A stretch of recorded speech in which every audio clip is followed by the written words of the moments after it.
કુકરની એક જ સીટીમાં એટલી સ્વાદિષ્ટ મેક્રોની આજે આપણે બનાવીશું તો ઝટપટ બનીને રેડી થઈ જશે અને ખાવામાં બહુ ટેસ્ટી એવી બનશે. જો તમારી પાસે ટાઈમ ના હોય તો આ રેસીપી એન્ડ સુધી જરૂરથી જોજો.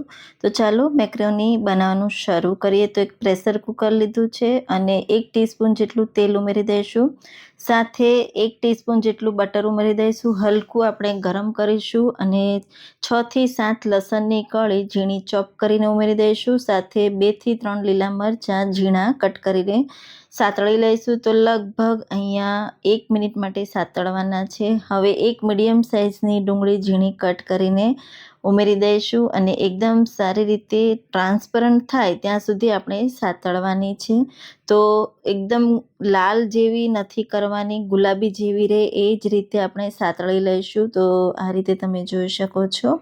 હવે આપણે એમાં વેજીટેબલ્સ ઉમેરી દઈશું. તો એક મીડિયમ સાઇઝની કેપ્સિકમ આ રીતે ઝીણું કટ કરીને ઉમેરી દીધું. સાથે મકાઈના દાણા લીધા છે એ ઉમેરી દઈશું. તો તમે અહીંયા કોબી, ગાજર અને રેડ કેપ્સિકમ અને યલો કેપ્સિકમ પણ તમે એડ કરી શકો છો. હેલ્ધી ઓપ્શન છે અને બહુ સારી એવી કલરફુલ મેક્રોની બનશે. સાથે સ્વાદ પ્રમાણે મીઠું ઉમેરી એકદમ સારી રીતે આપણે સાતળી લઈશું. હવે 2 મીડિયમ સાઇઝના ટામેટાની પ્યુરી ઉમેરી દઈશું અને એકદમ સારી રીતે આપણે ટામેટાને કૂક કરવાના છે. તો એકદમ સારી રીતે આ રીતે મિક્સ કરી લગભગ અહીંયા 2 થી 3 મિનિટ માટે આ રીતે સતત ચલાવતા રહી આપણે કૂક કરી લઈશું. તો તમે જોઈ શકો છો એકદમ સારી રીતે ટામેટાને આપણે થવા દીધા. હવે એમાં થોડા મસાલા એટલે કે બેઝિક મસાલા સાથે બનાવીશું. તો 1/4 ટીસ્પૂન જેટલું ચીલી ફ્લેક્સ ઉમેરી દઈશું. સાથે પિઝા સિઝનિંગ ઉમેરી દઈશું અને એકદમ સારી રીતે મિક્સ કરી દઈશું. તો આ બે જ સામગ્રીથી આપણે આખી મેક્રોની બનાવીશું. તો એકદમ સારી રીતે મિક્સ થઈ જાય એટલે આપણે 1 કપ જેટલી મેક્રોની ઉમેરી દઈશું. તો મેં અહીંયા સોજી મેક્રોની લીધી છે, બહુ હેલ્ધી ફ્લેવરની છે. તો મેંદાની આવે એ તમારે નહીં લેવાની. બાળકો માટે સોજી મેક્રોની તમારે આ રીતે બનાવવાની.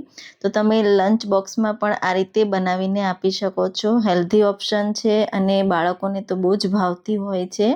એકદમ સારી રીતે બધું મિક્સ કરી લીધું. તો અહીંયા 1.5 કપ જેટલું પાણી ઉમેરી દઈશું. તો હું અહીંયા થોડી ગ્રેવીવાળી મેક્રોની બનાવી રહી છું એટલે પાણીનું પ્રમાણ થોડું વધારે રાખવાનું. જો તમારે વધારે ગ્રેવી જોઈતી હોય તો તમે 2 થી 2.5 કપ જેટલું પાણી ઉમેરી શકો છો. એકદમ સારી રીતે મિક્સ કરી લઈશું. મિક્સ થઈ જાય એટલે માત્ર એક જ વિસલ આપણે કરવાની છે અને પ્રેશર નીકળે પછી જ આપણે કુકરનું ઢાંકણ ખોલી એકદમ સારી રીતે ફરીથી મિક્સ કરી લઈશું અને ગેસની ફ્લેમ ચાલુ કરીશું. તો થોડી વાર માટે આ રીતે ખુલ્લું જ આપણે થવા દઈશું. તો એકદમ સારી એવી મેક્રોની થઈ ગઈ, રેડી થઈ ગઈ છે. તો તમે જોઈ શકો છો. અહીંયા આપણે નાઈફથી પણ ચેક કરી લઈશું. તો એકદમ સારી એવી મેક્રોની કૂક થઈ ગઈ છે, એકદમ સોફ્ટ થઈ ગઈ છે.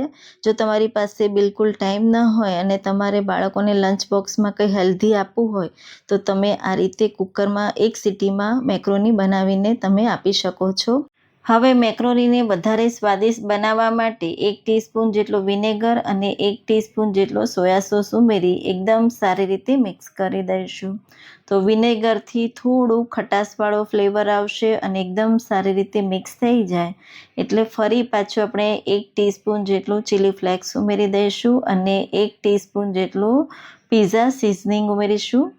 સાથે 1 ટીસ્પૂન જેટલો ટોમેટો કેચઅપ ઉમેરી દઈશું. તો બહુ ટેંગી એવો અને થોડો સ્વીટ સાઈડ ફ્લેવર આવશે એટલે મેક્રોનીનો ટેસ્ટ બમણો થઈ જશે. તો એકદમ સારી રીતે આપણે બધું મિક્સ કરી દઈશું. તો મેક્રોની બનીને રેડી છે. જો તમારી પાસે મેક્રોની અલગથી બાફવાનો ટાઈમ ન હોય અને ઝટપટ બનાવીને કંઈ ખાવું હોય તો તમે આ રીતે રેસીપી બનાવીને ખાઈ શકો છો. તો આ રેસીપી તમે બાળકોના લંચ બોક્સ માટે જરૂરથી ટ્રાય કરજો. બધાને બહુ જ ભાવશે અને બાળકો માટે હેલ્ધી ઓપ્શન છે.